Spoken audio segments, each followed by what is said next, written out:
नमस्कार, मैं हूं तुषार और आप देख रहे हैं खबर 100। आइए रुख करते हैं आज की खबरों की ओर, पर उससे पहले एक नजर आज की हेडलाइंस पर। विधायक संजय शुक्ला ने की बुजुर्गों की सहायता, बुजुर्गों को शाल और नगद राशि प्रदान की। कुशीनगर में 4 अंतरराष्ट्रीय ड्रग तस्कर गिरफ्तार, 1 क्विंटल 27 किलो अवैध चरस बरामद। ग्वालियर में कांग्रेस का धरना प्रदर्शन, पुलिस प्रशासन के खिलाफ की नारेबाजी। इंदौर में मित्तल कोल्ड स्टोर में लगी आग, दमकल की टीम ने मशक्कत से पाया काबू।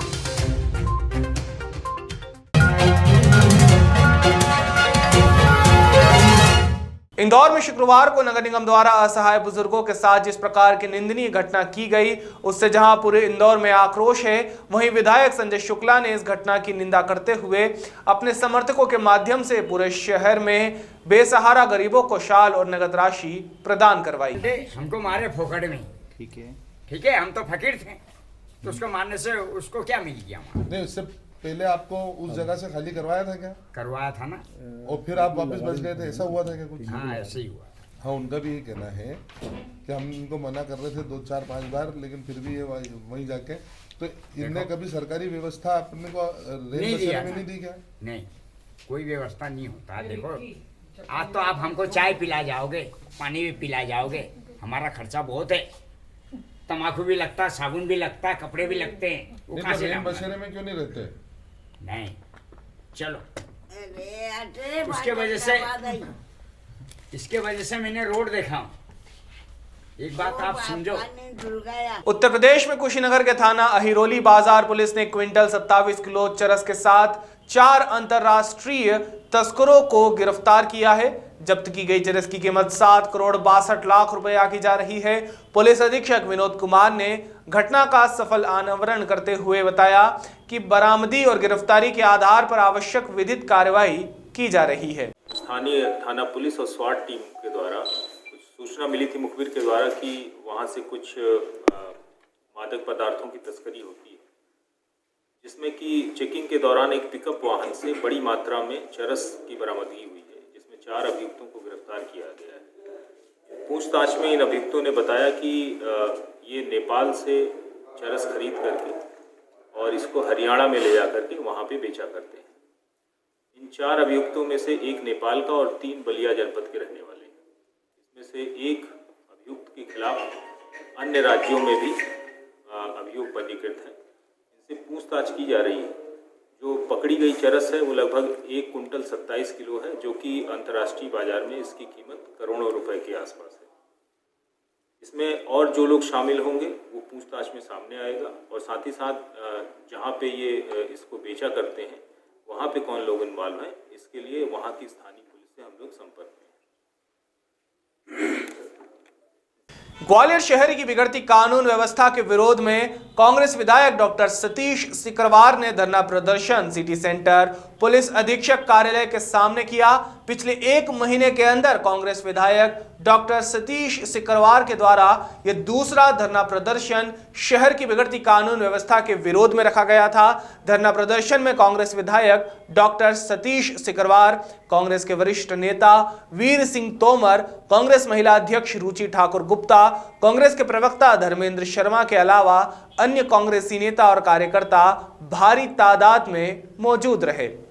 साइबर क्राइम, लोगों के खाते में से पैसे उड़ाए जा रहे हैं, पुलिस कोई कार्रवाई नहीं कर रही। लोगों के खाते में 1,50,000, 10,000 से लेके 2-2, 5-5 लाख तक लोगों के खाते से पैसे जो भी मेरे साथ कांग्रेस कार्यालय पे आप रहे हैं, सब लोग मंच पर आ जाएं।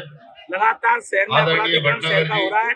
शहर में बाहर से अपराधी आकर यहाँ समझौता को बना रहे हैं। पुलिस इसमें कोई कार्रवाई नहीं कर रही। शहर में अवैध कारोबार चल रहा है।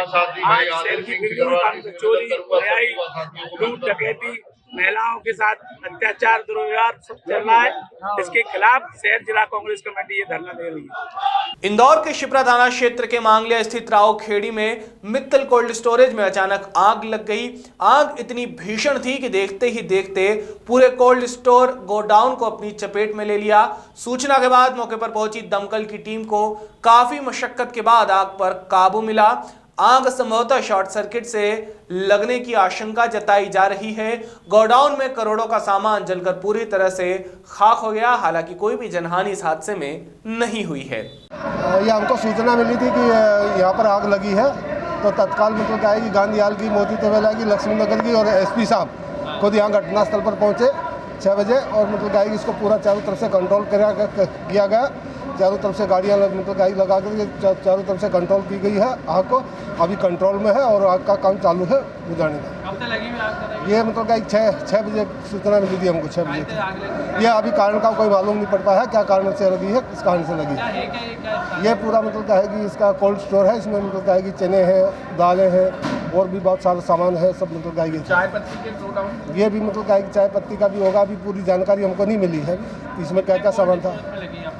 ये मतलब तीसरी चौथी मंजिल का था उसमें। कोल्ड स्टोरेज में लगी एक चाय पत्ती और एक। हाँ, तो ये एक नहीं 2 मतलब क्या ही है। अभी पूरी जानकारी मेरे को प्राप्त नहीं हुई है। पूरी जानकारी मिलने के बाद में क्या क्या था क्या नहीं था ये अभी कोई जानकारी नहीं। कितनी गाड़ियाँ लगी? हमारी 6 गाड़ियाँ लगी। आग पे काबू पा लिया? आगे आग पर काबू पा लिया गया है कंट्रोल में। Sub inspector Baljeet Singh Hooda, police fire brigade, Indore. गरीब बुजुर्गों को शहर के सीमा पार छोड़ने के मामले ने अब काफी तूल पकड़ लिया है। इसी को लेकर शनिवार को कांग्रेस विधायक संजय शुक्ला सहित बड़ी संख्या में कांग्रेस नेता डीआईजी ऑफिस पहुंचे और आईजी हरिनारायण मिश्र से मुलाकात कर 10 बुजुर्गों के लापता होने की जानकारी देते हुए दोषी निगम कर्मचारियों के खिलाफ कड़ी से कड़ी कार्रवाई करने की मांग की है। इसी के तर्ज पर विधायक संजय शुक्ला ने मीडिया से बातचीत भी की है। आइए आपको भी सुनाते हैं कि उन्होंने मीडिया से बातचीत करते हुए क्या कहा।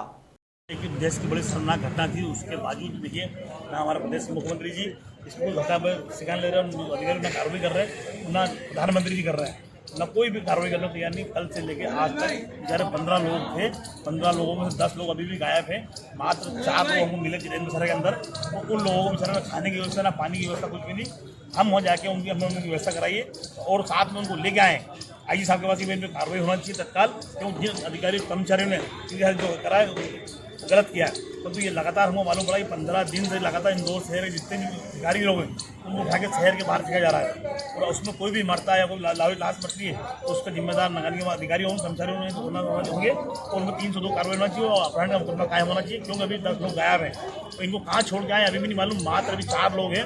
वहाँ एक अम्मा है जो 100 साल की है, वो एक बेचारा नेपाली है जो उसको पालता है और संभालता है। उन लोगों को गाड़ी में भर के बाहर फेंक दिया था। तो उन लोगों को लेकर एक आकाश है, इसका पाँव कटा हुआ, उस पाँव से खून निकल रहा है, तो उसको ना उनका इलाज कराया ना कल से लेकर अभी तक। हम साथ में भी लेके आपने देखा होगा जरा पाँव कटा हुआ है, उनकी कोई व्यवस्था नहीं हो रही। तो कल से कोई भी कुछ होता है तो इनको 302 मुकदमा कायम होना चाहिए। और अभी जो इन्हें करा है जो भी अधिकारी कर्मचारी उनको सस्पेंड करना चाहिए। मुख्यमंत्री की मांग करता हूँ, कभी ऐसा नहीं होता है तो कल मुख्यमंत्री कल इंदौर आ रहे हैं तो कल उनको घेराव किया जाएगा, नहीं माना जाएगा तो फिर उग्र प्रदर्शन किया जाएगा।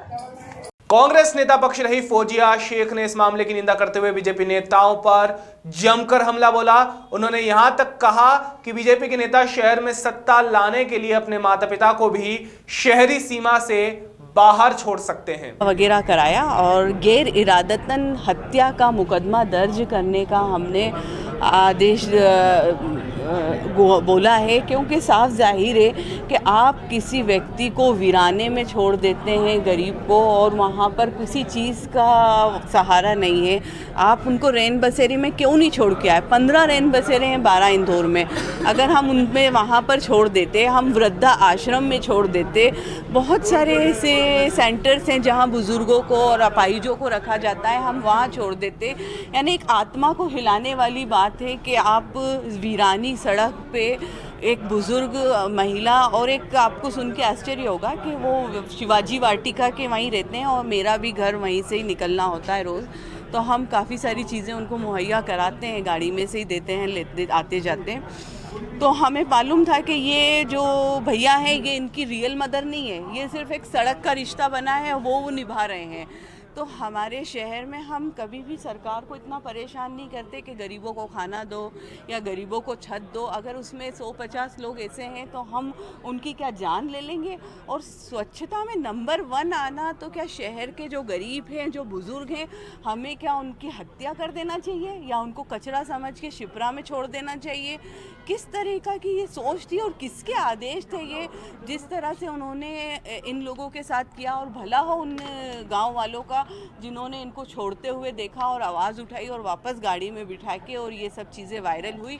और आपको मालूम नहीं है कि इससे पहले भी 150 लोगों को ये उठा के कहीं छोड़ के आ चुके हैं और इतना तक डराया इनको कि अगर आप यहाँ नहीं उतरे तो हम आपको भोपाल से भी आगे छोड़ देंगे। तो ये एक कृत्य बहुत डरावना है और आत्मा को हिलाने वाला है, और पूरे देश में इंदौर की जो छवि धुलमिल हुई है और ख़राब हुई है कि गरीबों के साथ, बुज़ुर्गों के साथ अगर शहर नंबर 1 इस तरह से आ रहा है तो कभी ऐसे शहर को नंबर 1 आने की कोई भी आगे पहल नहीं करेगा। इसमें क्या लगता है आपको, किन अधिकारियों? इंदौर आईजी हरिनारायण मिश्र ज्ञापन लेने के साथ ही मामले की जांच कराने के लिए उन्होंने इसमें आश्वासन दिया है कि सख्त से सख्त कार्यवाही इस मामले में की जाएगी।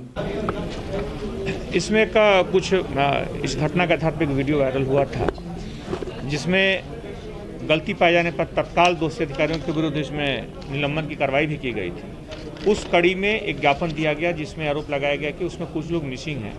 बहरहाल उसमें वीडियो उपलब्ध है, उसमें वीडियो के आधार पर देखा जाएगा। जहां तक का प्रारंभिक जानकारी है उसमें सभी लोगों को रैन बसेरा में पहुंचा दिया गया था। बहरहाल इन्होंने जो आरोप लगाए हैं उसके आधार पर जांच की जाएगी। अगर कोई मिसिंग है तो पुलिस उसे निश्चित तौर पर ढूंढेगी। बहरहाल इसमें इनके जो ज्ञापन के जो तथ्य हैं उसको पुलिस निश्चित तौर पर वेरीफाई करेगी, पड़ताल करेगी। मुख्यमंत्री सम्मान निधि का सीधा प्रसारण हुआ। मध्य प्रदेश के मुख्यमंत्री शिवराज सिंह चौहान ने मुख्यमंत्री किसान कल्याण योजना के तहत प्रदेश के 20 लाख किसानों को 400 करोड़ रुपए के हितलाभ वितरण किए और एक क्लिक में ये राशि वितरित की, जिसका लाइव प्रसारण कृषि विभाग के वरिष्ठ अधिकारी द्वारा किसानों को दिखाया गया। भाजपा के उपाध्यक्ष आलोक शर्मा का बड़ा बयान सामने आया है जिसमें उन्होंने कहा कि यह भोपाल केवल नवाबों और बेगमों का भोपाल नहीं है, ये भोपाल सम्राट अशोक और चंद्रगुप्त मौर्य का भोपाल है। हमें नवाबों और बेगमों से कोई एतराज नहीं है, पर 700 साल का राजा और रानियों का कालखंड का इतिहास है, वो वास्तविक इतिहास भोपाल की जनता के सामने आना चाहिए। भोपाल के पवित्र स्थान पुरानी विधानसभा का नाम एक अंग्रेज मंटो के नाम पर रखा हुआ है। अब अंग्रेज चले गए हैं और नवाबों की गुलामी से भी आज़ादी मिल चुकी है, तो इस मिंटो हॉल का नाम भी बदलकर स्वतंत्रता सेनानी सुभाष चंद्र बोस के नाम पर रखा जाना चाहिए। इस संबंध में मुख्यमंत्री शिवराज सिंह चौहान से वे मिलकर बात करेंगे। देखिए, भोपाल मध्य प्रदेश की राजधानी है, इसका 1000 साल का गौरवशाली इतिहास रहा। ये भोपाल केवल नवाब और बेगमों का भोपाल नहीं है, ये भोपाल सम्राट अशोक का भोपाल है, ये भोपाल चंद्रगुप्त मौर्य का भोपाल है, ये भोपाल प्रतिहार वंशों का भोपाल है, ये भोपाल राजा भोज परमार वंशों का भोपाल है, ये भोपाल रानी कमलापति गोंडों का भोपाल है, ये भोपाल पेशवा बाजीराव का भोपाल है। इसके बाद नवाब और बेगम आए, पर मैं चाहता हूँ नवाब और बेगमों से कोई एतराज नहीं है, परंतु 700 साल का भी राजा और रानियों का कालखंड रहा है। वो वास्तविक इतिहास भोपाल के सामने आना चाहिए, भोपाल की जनता के सामने आना चाहिए, आने वाली पीढ़ी के सामने आना चाहिए। हम भोपाल का जो पवित्र स्थान है, यहाँ पे पुरानी विधानसभा है, इसका नाम मिंटो के नाम के ऊपर है। ये मिंटो कौन था? एक अंग्रेज था। आज देश को आज़ाद हुए 70 वर्ष से अधिक का समय हो गया है, अंग्रेज चले गए हैं, देश नवाब की गुलामी से भी आज़ाद हो गया है। भोपाल को आज़ादी 15 अगस्त 1947 को नहीं मिली, भोपाल को आज़ादी 1 जून 1949 को मिली है। जब अंग्रेज चले गए तो पुरानी विधानसभा का जो मिंटो हॉल है, इसका नाम मिंटो के नाम पे नहीं होना चाहिए। कौन मिंटो? मिंटो नई पीढ़ी के लोग नहीं जानते। और हम चाहते हैं, आज राष्ट्रपिता महात्मा गांधी जी की पुण्यतिथि है, इस अवसर पर मैं कार्यक्रम में शामिल होने आया था। मेरे मन में लगा कि इस मिंटो हॉल का नाम भी मध्य प्रदेश के मुख्यमंत्री जी को बदलना चाहिए। माननीय मुख्यमंत्री जी से हम भोपाल की जनता की तरफ से मिलेंगे और निवेदन करेंगे कि इस मिंटो हॉल का नाम बदलकर महान देश के स्वतंत्रता संग्राम सेनानी सुभाष चंद्र बोस के नाम के ऊपर करना चाहिए।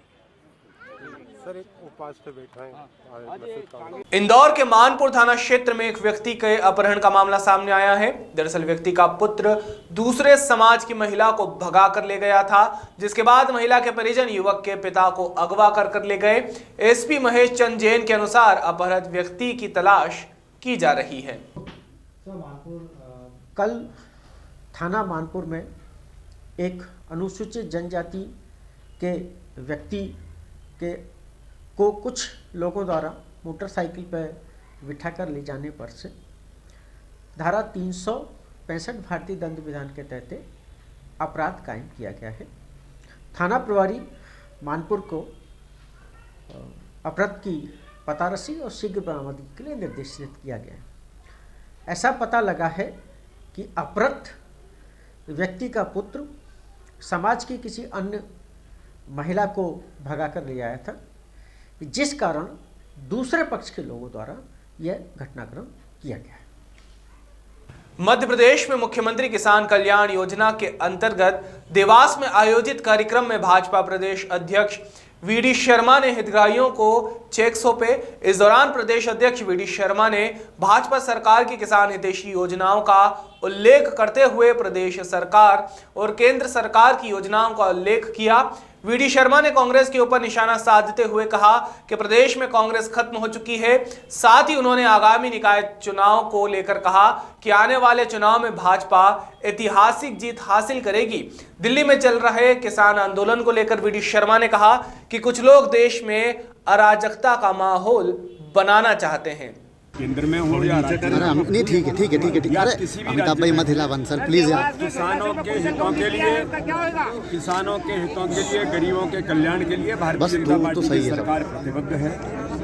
आज माननीय मुख्यमंत्री जी ने, मध्य प्रदेश की सरकार ने 400 किसानों के खाते में एक क्लिक के माध्यम से मुख्यमंत्री किसान सम्मान निधि जो माननीय प्रधानमंत्री जी 6,000 देते हैं, माननीय मुख्यमंत्री जी ने मध्य प्रदेश के अंदर 4,000 रुपए से कुल 10,000 रुपए किसानों को सम्मान निधि देने का काम ऐतिहासिक कदम इस देश के अंदर और मध्य प्रदेश के अंदर भारतीय जनता पार्टी। अभी के लिए केवल इतना ही। बाकी ताजा खबरों के लिए जुड़े रहिए खबर 100 के साथ, जनता की बुलंद आवाज।